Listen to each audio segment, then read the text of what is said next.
Hello and welcome to the channel. Today we're taking a look at Death Stranding. For me, Death Stranding is not just a typical game, it's an experience. Now I know that's a patronising way to describe a game, but it's true. If any of you watching end up playing or you already have played, you'll understand what I mean. But to get to that point where you're going to even think about playing it, you need to get over the obstacle of the gameplay, because the storytelling, graphics, sound and art design all sell themselves, but it's the gameplay that's going to be a deal breaker for some people. The gameplay is pretty straightforward. It's an inventory management walking simulator with the occasional battles. You take one delivery from one hub and you take it to the next. Each new area that you enter for the first time will eventually need to be connected to the main network in the game. I'll talk about that later on. Once you enter the new area and you're connected to this network, you unlock the soft online mechanics. This online system works similar to the way Dark Souls uses the sign system, where other players can warn each other of danger, but Death Stranding expands on it a little bit more. So if a player has passed through an area and placed, I don't know, maybe like a ladder or a climbing rope, or maybe they've even fixed one of the roads, that will also appear in your world, and vice versa. So if you leave a ladder down in what you would consider a helpful place, and you don't pick it up and you leave it there and carry on your business, eventually, when you get a certain distance from wherever you've laid, that ladder will appear in somebody else's game. This extends to the parcels that you're supposed to be delivering. If a player leaves a package on the ground and walks away from it, it will appear in your world. The same if you leave one on the ground. Now you might be asking yourself, why would I leave one on the ground? Well, you might fall from a great height, you might forget to pick up a package, you might even get attacked by the in-game like human enemies. They're called mules. They're not much to really worry about. They're hell-bent. They're like land pirates. They see that you've got cargo, they want to come and get it. Sometimes they get you and fuck you up, sometimes they don't. If they do fuck you up, you can either retrieve your packages from one of the enemy post boxes, or somebody else might do it. So somebody else might go there and clear out the bandit camp where you died, I don't know, maybe 10-15 minutes ago, and you've not gone back to claim your stuff. Some other guy in his own game might come along, get rid of the bandits, go to the enemy post box, and your equipment and your packages that you're supposed to be delivered, they can retrieve them. Now once they, or you, because you can do the same thing, once those packages have been retrieved, you've got two options. You can either take them to any hub or any post box and deliver it as lost cargo. Basically, the lost cargo option is out of sight, out of mind. It's not my cargo, not my problem.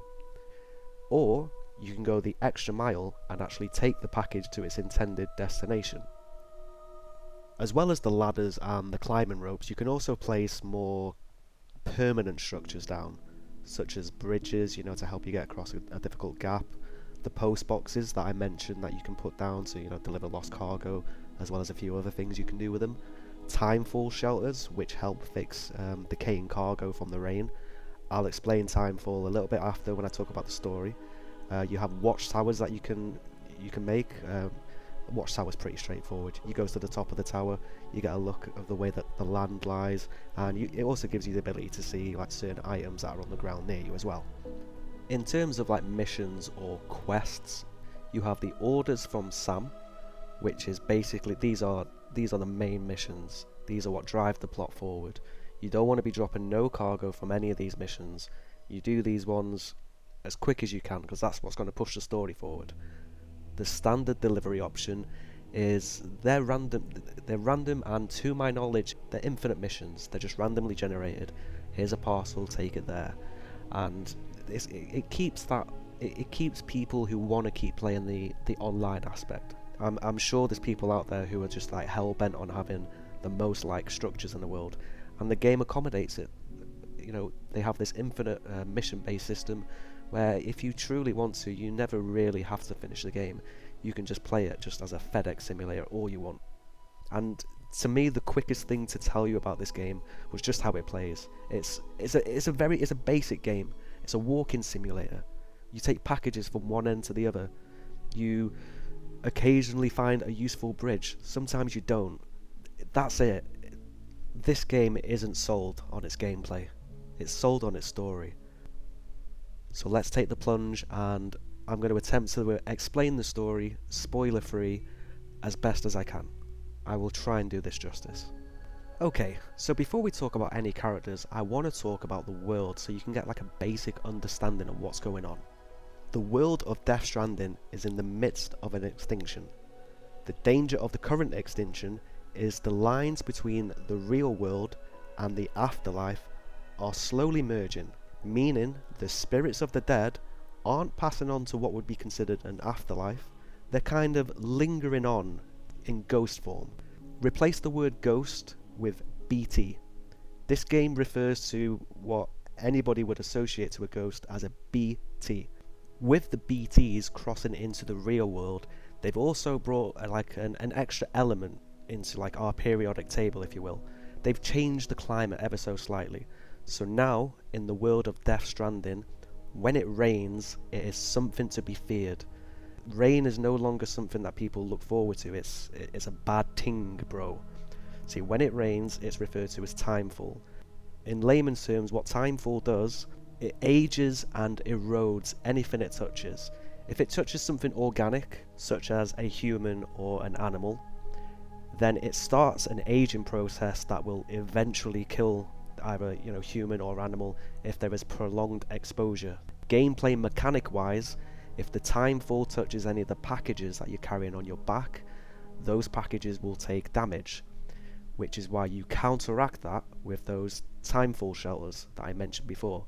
They just act as big umbrellas, but they don't just cover you from the rain, they actually repair your cargo as well. Another side effect of this extinction happening is certain people have developed an ability called dooms. A simple explanation of what dooms is if you have the ability, you can sense when a BT is near you. You can't see it, but you can sense it.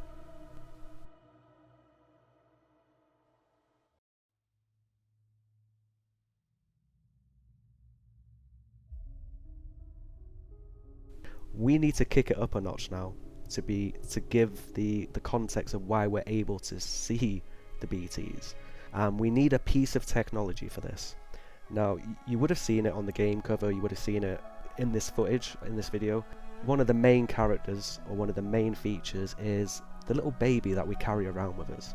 And the baby is housed inside it's an artificial womb. This thing is called a BB, just B and B. And the way that this technology is made is, so we know that the land of the living and the land of the dead are sort of like merging. Now, a BB is made when a fetus isn't carried to term due to the mother dying. So if if a woman in game is pregnant, but she passes away and she dies, she hasn't given birth, she hasn't given life to the fetus. And the game explains that this is why this piece of technology is useful, because it's a bridge to the other side. It gives us eyes, because unfortunately this baby wasn't born, so it's therefore not alive, but it's also not dead. It lives in a limbo, and it's this ability which gives the player, us and other people throughout the game, the ability to see the warnings, see the ghosts, because once you're connected to this BB unit, the BB, it sees all. It sees life and it sees death. Now, there is an in-game explanation, like in-game science, as to why the BB doesn't grow while it's in the artificial womb. I'm not even going to begin to go into it. All you need to know, BB can see the dead. It's a piece of equipment. If the people in-game deem that this piece of equipment is no longer useful, they don't think twice about sending it to the incinerator to burn. The majority of people in Death Stranding, they don't view this as a human being in a pod. It's viewed as a piece of technology.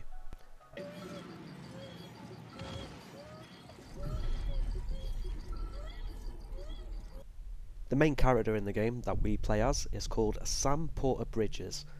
We're a simple delivery man who works for what would be considered the National Post Service, and due to the state of the world that we're currently, in Death Stranded, Sam and other people like him, other delivery people, they're referred to as porters in the game.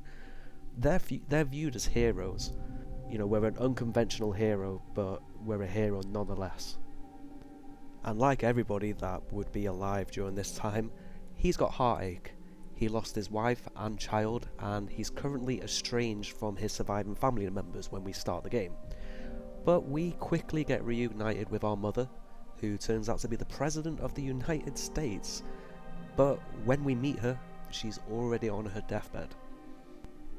Now, before she dies, Sam's mother, who's called Bridget, asks us to do her last wish. It was the job she was doing before she died. It's her vision for America. Now, the vision is they want us to connect all the remaining cities to a massive network called the Chiral Network. Now, what this network does is it passes data between the two cities that are connected.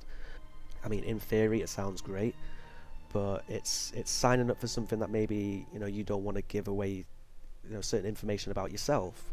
The Chiral Network is packaged as pretty much how all current social medias are. We're all better if we're connected, and in a lot of ways there's not too much deception that goes on with the Chiral Network. It is kind of all done in good faith, but you'll meet characters along the way that will push back about wanting to join the network. All that means in game logic is you just need to do a few more missions for them to sweeten them up. That's all it means.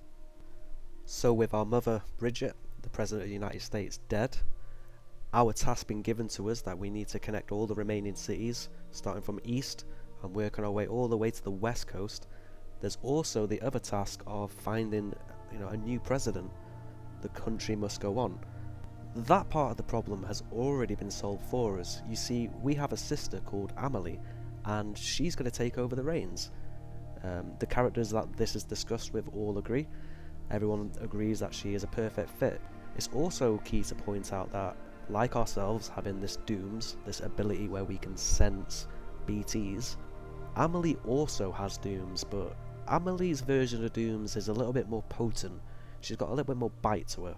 So the next concept I want to introduce you to is called the beach. Now, what the beach is it's a personal afterlife, and anything or anyone you see on the beach has a connection to you. If it was a real place, you wouldn't see any strangers on your beach. Only people and possessions that have a meaning to you.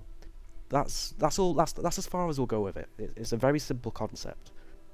Now, Amelie's version of dooms, much like another character that I'll talk about very soon, she is able to visit the beach. So she doesn't have to die. She can just go to a beach. She can go to her beach, or she can go to another beach that she's connected to. She's our sister. So in the rules of the world building that's in place, she is allowed on my personal beach because she is my sister. There's a connection there. Now, with her version of dooms being powerful, that she can just go to those beaches anyway, she can also take us there. So we have a lot of conversations with her as a hologram, but sometimes we have conversations we are physically taken to the beach. So she will whisk us away from this real life. We'll either go to her beach or she'll be on my beach, and she'll either tell me something useful or she'll tell me something not very useful. The next person I'm going to talk about is actually the first character you meet, and she's called Fragile, but she's not that fragile. To keep things simple, she runs and operates what would be considered a rival company to the people who Sam works for, but her company's reputation isn't in good standing. We find out pretty early on in the game that she has ties to the player's perception of the bad guy, Higgs. Now, like your sister Amelie, Fragile has a version of Dooms which lets her do things that you can't. To keep it simple, she works as the game's fast travel system. Now, we can't just disregard Fragile as a fast travel mechanic and that's her only purpose. It's not. much like a lot of things in this game and this story. Can't really talk much about it without giving a spoiler. All you need to know is I'm fragile, But not that fragile. Trade a lot of your time for a little bit of the cities? Hell, seems like a fair exchange to me. you already know from the first time you see this guy that, he's trouble. He also has dooms, but his version of dooms is different. As well as being able to do the fast travel that Fragile can do, Higgs can also control BTs. So in terms of like ability, Higgs is up there. Higgs has got some power. Higgs is dangerous. He can not only control them, he summons them. So he's never on his own. And whenever he shows up, just expect, some nasty creatures to be following him. And that leads us nicely into our other threat that we're posed with, and that's Mads Mikkelsen's character. It's so hard to describe what's going on with him without blurting stuff out, but we'll try.